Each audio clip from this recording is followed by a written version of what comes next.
Olá, sejam bem-vindos ao canal Onda Espírita. Meu nome é Carlos Rangel e nós estamos aqui mais uma vez para trazer para vocês uma reflexão sobre o livro Cartas de uma Morta. Dessa vez nós estamos no capítulo 110, cujo título é Nas Esferas Vizinhas da Terra.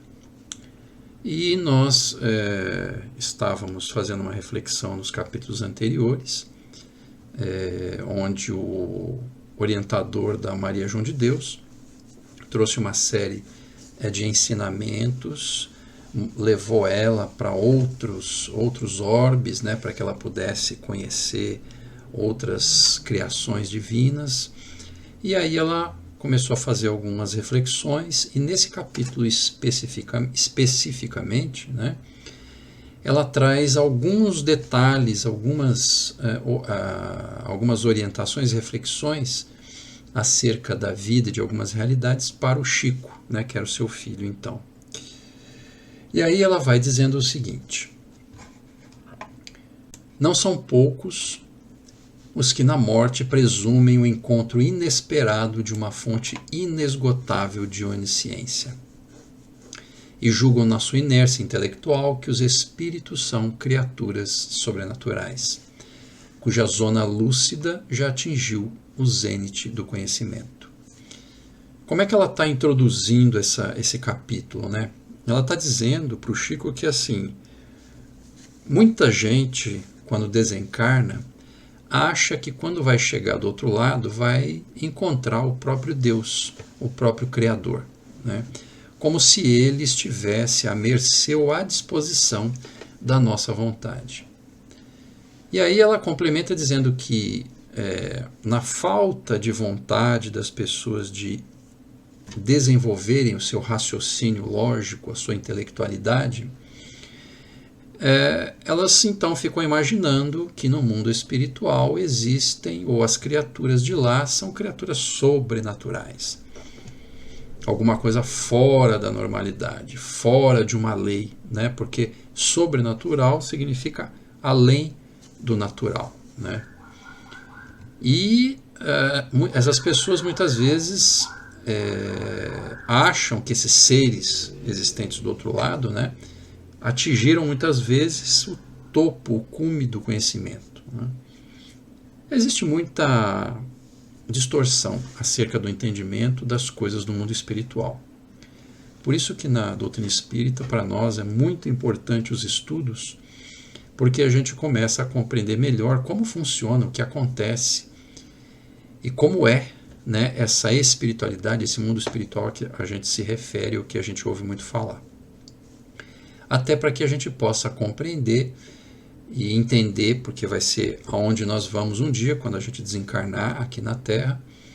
Então, para a gente entender como é que vai funcionar, como é que o que eu preciso fazer para estar melhor do outro lado, etc, etc. Então, a Maria João de Deus ela vem nos dizendo que há muita dificuldade de entendimento nosso aqui na Terra acerca dessas coisas, né? Então, ela complementa dizendo que esses julgamentos são absolutamente falsos, né? São falsos não só na sua base, como na sua estrutura, né? Porquanto, muitas vezes, né, se considera que o espírito encarnado aqui é algo diferente ao espírito desencarnado, quando a gente desencarna. Ou seja, é como se a gente aqui fosse de um jeito e quando desencarnasse, chegasse do outro lado de outro jeito. Muita gente, por exemplo, supõe, né, que quando a gente desencarna, a gente vai para esferas superiores, né, o famoso céu, né, ou então é relegado ao inferno absoluto, né? Então há distorções nesse sentido, até por conta de um atavismo religioso que a gente vem tendo há muitos séculos, né? Então, a doutrina espírita e essas orientações especificamente da Maria João de Deus vêm nos ajudar a entender melhor como é que funciona isso, né? Quando nós estamos aqui na Terra, nós estamos envoltos nesse corpo físico, temos o esquecimento da vida espiritual que nós já tivemos antes do encarne, né? No entanto, a nossa individualidade ela permanece, a nossa personalidade, o nosso molde característico de caráter, ele permanece. Quando a gente desencarna, né, nós não nos transformamos em alguma coisa diferente do outro lado. Nós vamos para o outro lado exatamente como somos aqui. A gente só troca de vestimenta, unicamente isso. Isso é muito importante da gente entender, para a gente não ter ilusão. Porque o pior das coisas é a ilusão, né? Quando nós participamos de trabalhos espirituais, nós temos às vezes a oportunidade de ver alguns irmãos que estão do outro lado, e eles então vêm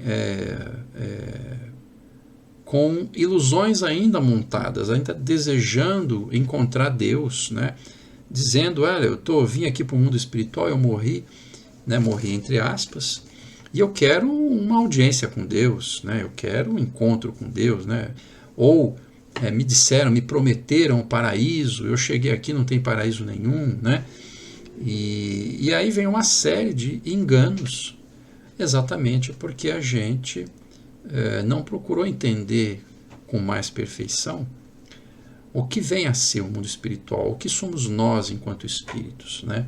Da onde viemos, para onde fomos, para onde vamos, né? São as famosas reflexões filosóficas que vêm desde muito tempo, né? E que hoje a gente já tem essas respostas. Mas às vezes a gente ainda na preguiça intelectual, às vezes a gente não vai buscar ou fica preferindo se manter com os pensamentos mais ingênuos, vamos dizer assim, mas que uma hora, a hora que a gente aporta por outro lado, a gente dá de cara, dá com os burros na água, vamos dizer assim, né? Desde que a gente tenha tido intenções não muito corretas. Porque quando você é uma pessoa absolutamente boa, procurando melhorar, procurando ser uma boa criatura, você naturalmente está plantando. Então, quando você vai para o outro lado, é claro que você, como consequência, recebe a possibilidade de estar em lugares melhores. Mas não significa que você vai ter um upgrade intelectual do nada, né? Então, você chega do outro lado, você pode até merecer estar numa situação melhor, mas você pode estar confuso, pode estar não entendendo as coisas, porque você não desenvolveu o entendimento do que seja a espiritualidade, né? E aí é claro que a gente perde tempo, a gente às vezes dá uma estacionada, porque a gente não procurou desenvolver esse entendimento que a gente precisaria ter. Muito bem, continuando aqui, né? A Maria João de Deus, ela vai dizendo que mesmo aqui encarnados quanto desencarnados, a gente continua tendo uma veste, né? um corpo que nos reveste, né? Aqui, enquanto encarnados, nós temos esse corpo físico. Quando a gente desencarna, a gente se desfaz do corpo físico, mas a gente tem um corpo que a gente chama de perispírito na doutrina espírita, né? Perispírito, né? Que seria o corpo espiritual, né? Seria uma veste adequada a você quando está em espírito no mundo espiritual, né? Mas continua tendo corpo, e esses corpos eles são constituídos de matéria. Só que aqui na Terra é uma matéria densa, pesada, e lá no mundo espiritual você tem uma matéria mais tênue, mais sutil, mais leve, mais moldável, né?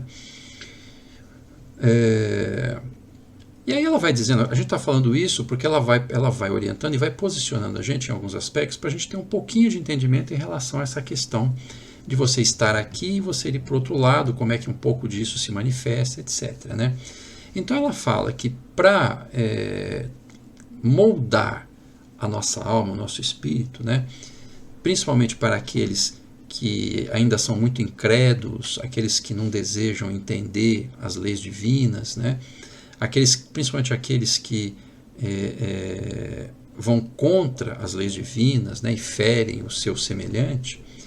Então ela diz que somente as lesões orgânicas, dentro das provações individuais, geram obstáculos ao surto evolutivo da personalidade, gerando aí uma influência natural sobre o desenvolvimento moral dos indivíduos, né? Traduzindo um pouco do que ela está falando, né? Na medida em que a gente vai envelhecendo, que a gente vai tendo as problemáticas orgânicas, as doenças, as dores, né? Então isso vai desenvolvendo, por incrível que pareça, isso vai desenvolvendo o nosso aspecto moral. Por quê? Porque quando você está na plenitude das suas energias e você se mantém omisso no entendimento da espiritualidade, né?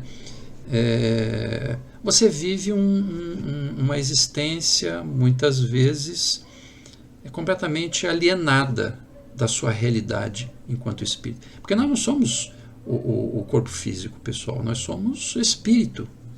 A nossa verdadeira realidade e existência é no mundo espiritual. Aqui no mundo carnal é apenas uma passagem rápida de experimentação, né? Mas às vezes a gente se engana e a gente deseja usufruir de todas as possibilidades sem pensar nas consequências, né? E aí então é quando a gente estaciona. Então quando a gente sai da plenitude das energias e a gente então começa a ficar, né, a decrescer nas nossas energias, a ficar mais doente, ficar mais fraco, mais dependente, né? Então aí a sua sensibilidade começa a ser mais desenvolvida, né? Infelizmente, muitos de nós optamos, né, na doutrina espírita nós dizemos que a gente vai para o bem ou pela dor ou pelo amor. Infelizmente, mais 90% das criaturas vão pela dor, porque a gente poderia observar as experiências alheias e por elas a gente entender o que pode ser melhor para nós. Antes que o mal chegue para a gente já começa a se desenvolver moralmente de uma forma melhor. Mas a maioria de nós não faz isso.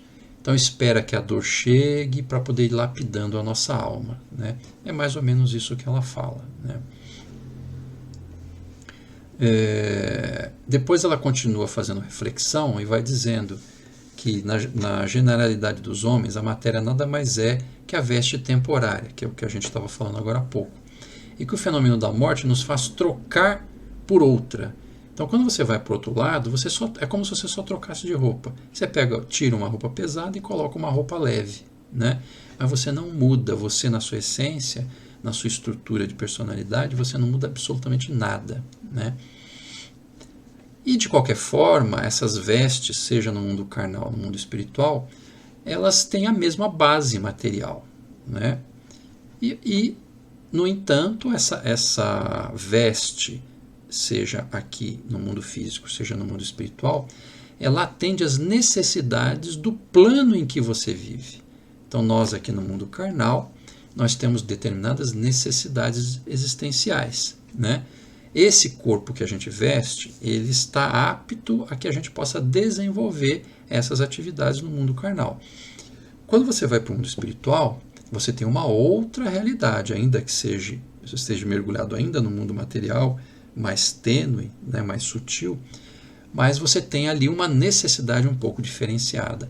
E aí você tem então uma veste, né, uma veste que é o perispírito, adaptada para a sua necessidade lá no mundo espiritual. Ou seja, tudo é feito muito adequadamente, né, com muita perfeição por Deus, naturalmente, para que a gente possa se desenvolver com a aparelhagem, os recursos adequados no meio em que você está vivendo, né? E ela vai dizendo, né, que é natural que o ambiente que a gente está fazendo parte, ele esteja caracterizado pelas ideias e concepções daquela situação em que você vive. Então, nós temos aqui uma humanidade terrena que traz uma história de muita luta, de muita dor, de transformações, né? E hoje, nesta Terra, no planeta Terra, nós estamos vivendo uma situação onde, na sua generalidade, todos nós temos determinadas ideias e concepções num determinado nível evolutivo. E todos os recursos que nós temos, inclusive a nossa veste física, ela é adequada a essa condição que nós vivemos. Então, dando um exemplo, se a gente pudesse estar num planeta mais elevado que a Terra, nós teríamos uma vestimenta física diferenciada, porque lá a necessidade seria diferente daqui. Vamos desdobrar os exemplos. Então, por exemplo, num planeta mais elevado, você não precisa de, por exemplo, uma alimentação pesada, nós não estaremos nos alimentando dos animais, né, dos nossos irmãos, que são seres como nós. Então nós não comeríamos as vísceras dos animais, né? Isso é para dar um exemplo. Então a nossa constituição física, não necessitando dessa alimentação pesada e rude, nós também teríamos um corpo físico mais leve, né? Mais sutil, menos pesado, né? E aí, portanto, toda a estrutura planetária de onde a gente vivesse, né, seria adaptada para as nossas necessidades e vice-versa, né? Então, um planeta mais sutil, com situações mais leves, né, mais tênues, nos oferecia também um corpo físico mais leve, mais tênue, com menos necessidades, né?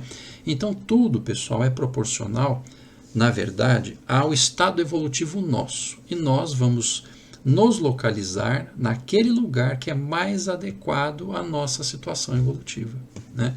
Então, quando eu desencarno, se eu sou uma criatura má, eu vou para regiões que são proporcionais às minhas intenções, né? Então, naturalmente, eu sendo mal, não vou para o céu, né? Isso é uma coisa absolutamente natural.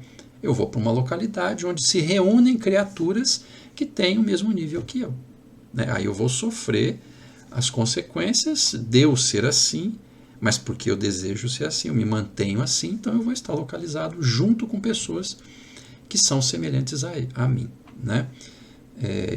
Não significa que o local seja uma localidade infernal, por exemplo, umbralina ou um paraíso, né?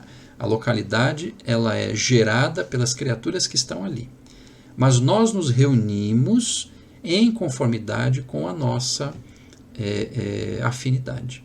Então, se eu tenho intenções boas, eu vou para uma localidade, eu estou falando verdadeiramente boas, eu não estou falando falso, porque às vezes tem gente que fala, eu sou bonzinho, né, e tal, eu não faço mal, mas lá dentro, né, fica corroendo ódios, né, vícios, etc, etc. Eu estou falando então daquilo que é verdadeiro, né, porque a gente pode se fingir de alguma coisa, mas Deus sabe exatamente o que nós somos.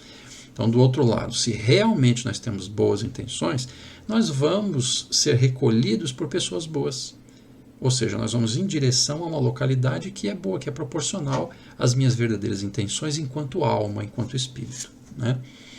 Então, tudo isso é muito importante a gente entender, porque são bases, pessoal, futuras da nossa realidade e bases presentes da nossa realidade, né?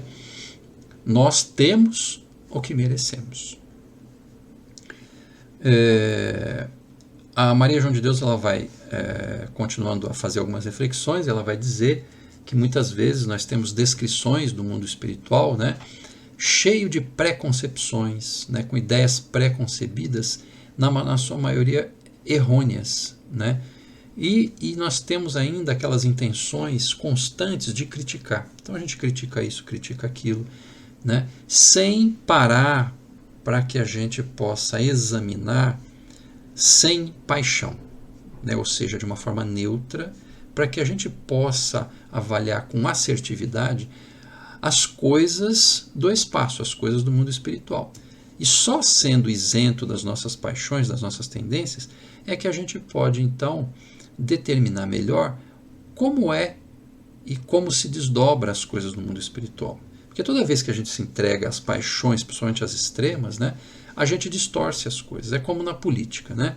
Na política, às vezes, a gente entra em paixões por um lado ou por outro, e a gente, às vezes, fica tão imbuído, extremado em relação a determinadas concepções, que a gente passa a negar todas as outras, pelo simples fato de eu amar aquela situação, eu acabo odiando a outra. Quando o bom senso, né, o equilíbrio, nos diz, pelas próprias palavras, nos diz que a gente tem que estar no caminho do meio, né, como já preconizava Buda, né? Então nós temos que estar no caminho do meio, né? Nem muito para lá, nem muito para cá. Eu não estou falando em relação a bem e mal, porque não é que eu tenho que estar no meio entre o bem e o mal. O bem tem que ser absoluto, né? E o mal, a bem dizer, não existe, ele é só a ausência do bem, né? O que eu quero dizer é que intenções extremas já por naturalidade nos conduzem ao desequilíbrio. E aí você tem dificuldade de um julgamento acurado, correto, né? E eu estou falando aqui julgamento, não julgamento no mau sentido. Porque você, obviamente, você quando olha para as coisas e avalia as coisas, de certa forma você julga. Mas nós não estamos falando do julgamento aquele que você aponta, nós estamos falando da observação e reflexão frente àquilo que você está observando. Então você olha aquilo e você procura compreender como funciona, como é, quais as consequências, o que está acontecendo. E a partir daí você tira as suas conclusões e você adota ou não uma determinada situação, você filtra, né, você traz para o seu entendimento, introjeta o que é bom, joga fora o que é ruim, né, mas não julgando no sentido de apontar o dedo aos outros. Né. A gente está querendo dizer aqui a observação sadia, né, para que você possa extrair o melhor daquilo que você está vendo. E quando você faz isso, né, você fica isento dessas paixões, desses ânimos exacerbados, você consegue extrair as coisas, né, as ideias sobre as coisas ou as reflexões de uma forma mais equilibrada. E aí você tira fruto disso, o bom fruto. Né? E ela esclarece para nós que as leis naturais elas são as mesmas em qualquer lugar no universo. Né?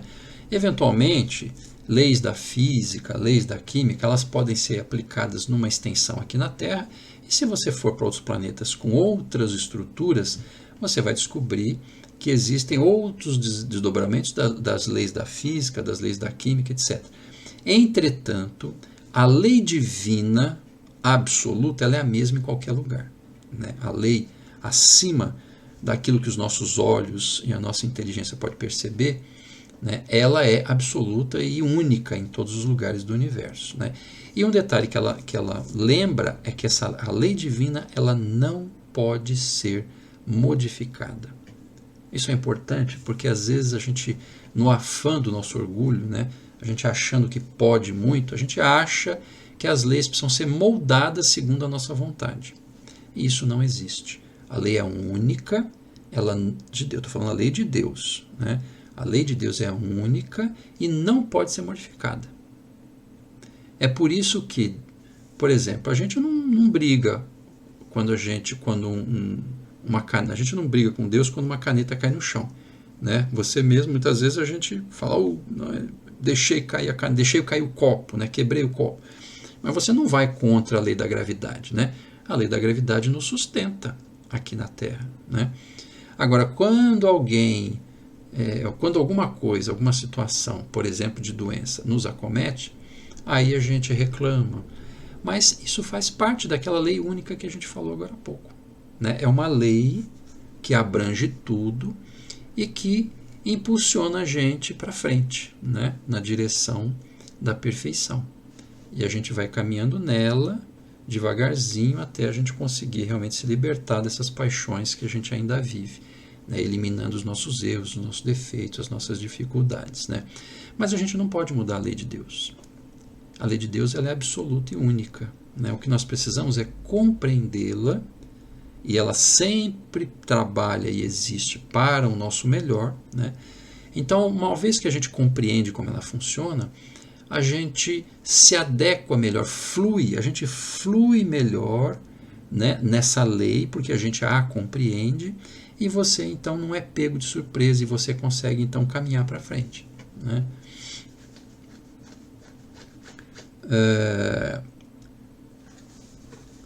A Maria João de Deus, então, ela alerta dizendo, né, se todas as criaturas perdessem a vida em seus excessos, o Sol não deixaria de fazer o seu percurso na imensidade, a Lua prosseguiria com as suas mudanças, as correntes polares seriam as mesmas, a natureza entre os seus reflexos sorririam de longe para a terra silenciosa e desabitada.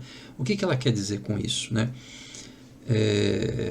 Mesmo que a gente se perca nos nossos excessos, mesmo que a gente faça isso ou faça aquilo, mesmo que a gente não acredite, que a gente não aceite, o Sol vai continuar nascendo, a Lua vai prosseguir nas suas mudanças, né, nos seus períodos lunares, né, as correntes polares seriam as mesmas, a natureza continuaria a trabalhar naturalmente, né, todos os dias e todas as noites, as estrelas continuariam a brilhar no céu. Por mais que a gente estrebuche, por mais que a gente reclame, por mais que a gente brigue soque a parede, faça o que a gente queira fazer, as leis de Deus não vão mudar, né? E tudo isso que a Maria de Deus nos trouxe para reflexão, falando do sol, falando da lua, da natureza, isso tudo é fruto da lei divina. A lei divina criou tudo isso e mantém tudo isso. Então, quer você creia, quer não creia, quer você queira, quer não queira, não importa. As leis divinas, elas vão continuar funcionando 24 horas por dia, né? 7 dias por semana, 365 dias por ano e assim por diante, independente da nossa vontade, né? Então isso são coisas, pessoal, que a gente precisa refletir, porque às vezes a gente briga, a gente dá soco em parede e machuca a mão. E a gente sabe que se eu socar a parede, a parede é mais forte que a minha mão, então eu vou me machucar. E às vezes eu insisto em socar a parede, né? Eu preciso observar. Me dói ao socar a parede? Se eu botar a mão no fogo, vai queimar minha mão? Então eu evito de botar a mão no fogo. Não é assim que a gente faz de uma forma natural para defender o corpo? Eu evito de botar a mão no fogo. Eu evito de socar a parede com muita força, porque às vezes eu dou uma batidinha se eu estou chateado, né? Mas eu não vou dar um soco que vai além da possibilidade da minha mão, porque senão quebra a minha mão, né? Isso não faz parte da lei divina, até a autoconservação. Nós precisamos procurar a autoconservação do espírito. Então, se eu fizer coisas erradas, eu vou machucar minha alma. Vou machucar mesmo. E isso vai ter consequências. Então, eu preciso pensar, né, para que eu não tenha atitudes extremas que possam no futuro machucar minha alma e, portanto, eu passe a sofrer. Então são coisas que nós precisamos observar e que Maria João de Deus vai nos trazendo, né? Dizendo que é inútil a gente se revoltar, é inútil a gente sentir incompreensão em face das coisas que acontecem na nossa vida, né? É inútil a gente criticar, mesmo que as coisas pareçam, né, que estão contra nós. Nós precisamos entender que Deus, além de absoluto, além de perfeito, Ele é infinitamente misericordioso, nos ama e nos auxilia sempre. Então, se eu estou passando por uma situação difícil, criticar não resolve, ter incompreensão não resolve, ficar revoltado não resolve. O que nós precisamos fazer? Compreender o porquê que eu estou passando por aquilo. Se eu estou passando por aquilo, há uma razão, porque Deus me ama, Deus cuida de mim e todas as leis existem a nosso favor para nos levar à perfeição. Então, se eu estou com algum problema, existe uma motivação, que é uma motivação de correção, de ajuste de rota, que tem o objetivo de me trazer de novo ao caminho certo. Significa que eu me desviei e, portanto, eu me comprometi. É o cuidado que eu comentei agora sobre a alma. Eu cometo um erro, eu machuco a minha alma. E depois eu tenho consequência, né? Então, se eu cuidar das minhas atitudes, da forma como eu lido com a vida, dos meus pensamentos, eu vou me ajustando perante a lei divina. E em se ajustando perante a lei divina, eu vou então proporcionando uma melhoria à minha volta e dentro de mim, de tal forma que eu vou conquistando saúde espiritual e vou cada vez ficando melhor e colhendo resultados melhores. E aí, quando eu for para o mundo espiritual, com certeza nós teremos a colheita, né, a colheita boa, a colheita sã, para que a gente possa ser um pouco melhor e um pouco mais feliz. Então, pessoal, era isso que nós tínhamos para hoje. Na próxima sexta-feira nós teremos mais um capítulo Cartas de uma Morta. Se vocês perderam os capítulos anteriores, estão todos disponíveis no canal, né? Todos até o capítulo de hoje, que é o 110. E todas terças e sextas nós vamos publicando mais um capítulo ou mais de um capítulo do Cartas de uma Morta até que a gente consiga chegar no final do livro. Agradecemos a presença de vocês. Fiquem com Deus e até mais.